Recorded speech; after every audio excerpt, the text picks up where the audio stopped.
안녕하세요. 돈생공학과 돈버는TV 이천희망TV 이천희입니다. 지난주 후반에 삼성자산운용에서요 코덱스 WTI 원유 선물에 대한 돌발적인 롤오버를 진행했습니다. 대부분의 투자자들은 사전에 이 내용을 몰랐고요, 사후에 공지를 통해서 이 내용을 접수하고 당혹스러워했습니다.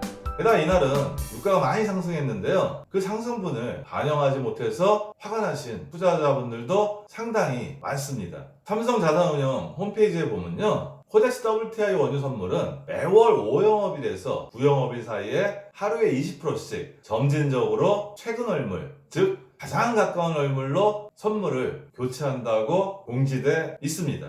따라서 4월 달에는 이미 롤오버를 단행했고요, 거기에 따라서 6월물을 담고 있었습니다. 하지만 갑자기 삼성자산운용에서 롤오버를 단행하고 이렇게 공지를 했습니다. 혹시나 유가가 마이너스가 돼서 ETF가 원본 손실이 나서 제로가 될 수 있으므로 이를 방지하기 위해서 최근 얼물인 6월물이 아니고 7월물, 8월물, 9월물도 보유한다는 내용입니다. 거기에 따라서 순자산 가치든 괴리율이든 추적 오차든 여러가지 오류가 있을 수 있으니까 제대로 확인해서 투자하라는 공지였습니다. 제가 이 내용에 대해서는 할 말이 있지만 방송이기 때문에 그 부분은 자제를 하겠습니다. 4월 22일 날 투자 종목 정보를 보면요, 지난주 후반에 롤오버를 단행하기 전에 6월물을 79.22%를 담고 있었고 USO ETF를 20.78%를 담고 있었습니다.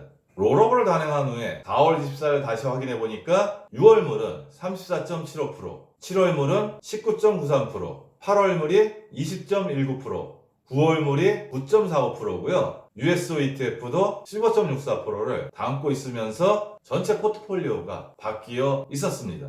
제가 좀 더 알아보기 쉽게 표로 한번 만들어 봤습니다. 6월물은 79.22%에서 34.75%로 줄었고요. USO ETF는 20.78%에서 15.64%로 줄었습니다. 7월물, 8월물, 9월물은 원래 담고 있지 않았었는데 7월물을 19.93%, 8월물을 20.19%, 9월물을 9.49%를 담고 있습니다. 이렇게 되면 약간의 문제가 발생하게 되는데요, 화면에 보시면 각 월물들의 변동사항을 제가 캡처해서 가져왔습니다. 미국 시간으로 4월 24일자 16시 38분 자료고요. 이때 보면 6월물은 플러스 0.68%의 변동을 보이고 있는데 7월물은 마이너스 0.19%고요. 8월물은 0.05%, 9월물은 0.04%의 변동을 보이고 있습니다. 우리가 코덱스 WTI 원유 선물에 투자하는 가장 큰 이유는요, 분월물에 투자하기 때문에 유가의 변동을 바로바로 반영해주기 때문에 그 부분에 장점을 믿고 코덱스 WTI 원유 선물에 투자하는 겁니다.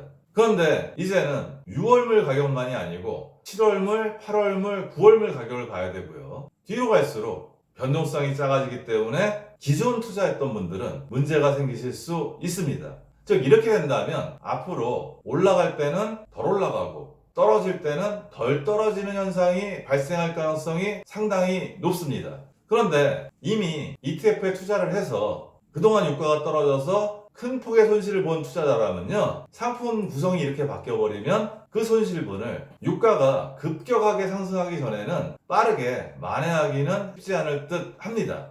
저 역시 유가 투자를 하고 있는데요, 저도 약간 높은 가격에 들어왔기 때문에 월물 교체를 이렇게 하니까 앞으로 어떻게 대응해야 될지 상당히 고민스럽습니다. 따라서 이 내용은 아시고 대응 전략을 한번 세워보셔야 되고요, 유의할 사항이 몇 가지가 있습니다. 일단 기존의 롤오버 방식대로 삼성자산운용은 더 이상 안 할 건지 아니면 어떤 방식으로 앞으로 롤오버를 진행할 건지 공지를 해야 되고요, 우리는 그 내용을 숙지해서 전략을 짜야 합니다. 아까도 말씀드렸듯이 지금 기준으로 가장 가까운 월물인 6월물만 신경 쓰면 됐었는데요, 앞으로는 7월물, 8월물, 9월물의 변화까지도 살펴봐야 합니다. 시간이 좀 지나가면 원래의 방식대로 롤오버 방식을 교체할 건지 아니면 지금 방식으로 계속 앞으로 롤오버를 할지 그 부분은 반드시 확인할 필요가 있습니다. 두 번째는요, 변동성이 상대적으로 큰 분월물에 투자하고 싶은 투자자들의 고민이 아마 깊어질 거라고 생각을 합니다. 대안을 찾던지 아니면 마음에 안 들더라도 ETF를 유지해야 되는지 그런 쓸데없는 고민을 하는 시간이 왔습니다.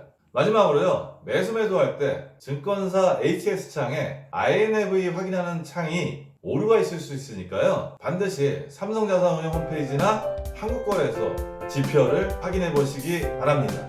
지금 유가 투자하시는 분들이 상당히 많은데요. 제가 방송을 몇 개 만들어서 올렸는데 댓글을 보면 내용을 모르시고 투자하시는 분들도 상당히 많습니다. 지금부터라도 늦지 않았으니까 좀 더 공부하시기 바라고요. 오늘 내용도 도움이 되셨으면 좋겠고요. 오늘도 행복한 돈 관리 되세요.